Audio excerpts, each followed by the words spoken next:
Hello and welcome to Riff Vues. Synchronicity is a funny thing. I've been doing some research for a video about Marvel for the past week or so. This is just a short prologue to that.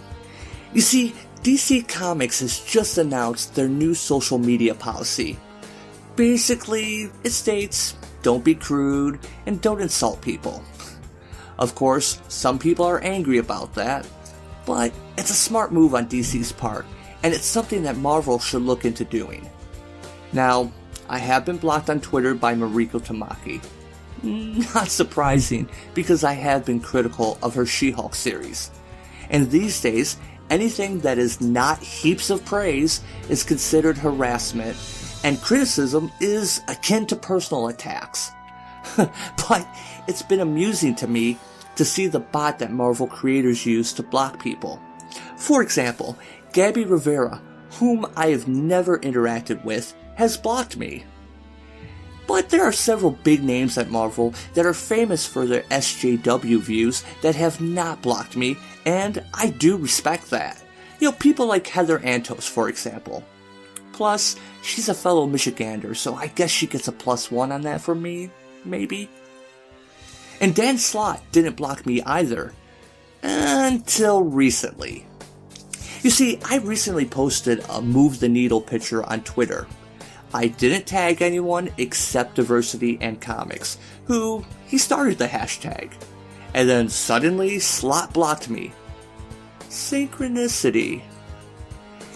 This really bothered me. I followed Slott on Twitter, and while I don't always agree with most of what he posts, I have liked his books quite a bit. I loved his She-Hulk run, whom, as I have mentioned before, is my favorite Marvel character. His Superior Spider-Man run got me reading Spider-Man again for the first time in nearly 20 years. I love the concept of Dr. Octopus in Peter's body, and I wish the run had lasted much longer. Heck, I even thought Spider-Verse was fun.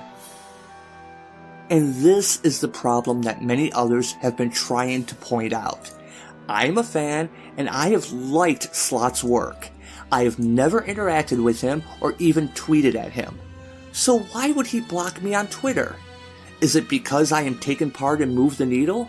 Is it because I added Diversity and Comics in the tweet? I was not blocked last week. I checked.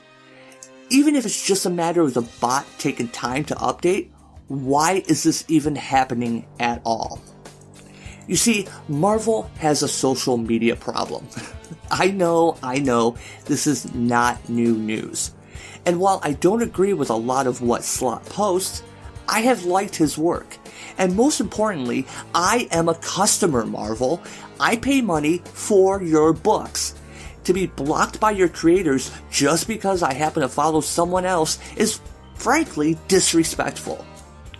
Now, I've been mulling this Slott thing over for a few days, debating if I even wanted to address it. I mean, he blocks a lot of people who follow Diversity in Comics. I suppose I should be more surprised that it's taken him this long to block me? But why is this even a thing? I cannot think of any other business or industry that tries this hard to push customers away. I am not attacking anyone, nor am I even interacting with them for the most part. Marvel, your own creators are trying to turn things into an us versus them scenario. If you like someone that they don't like, then you are also a problem. Guilt by tenuous association. Marvel, your own people are driving your customers away and have been for some time. Now, I just had to get that off my chest, but it is a great example of the problem that Marvel has and what I've been working on. So coming up in part 1, I'm going to dive deeper into this issue, so stay tuned. And as always, thanks for watching.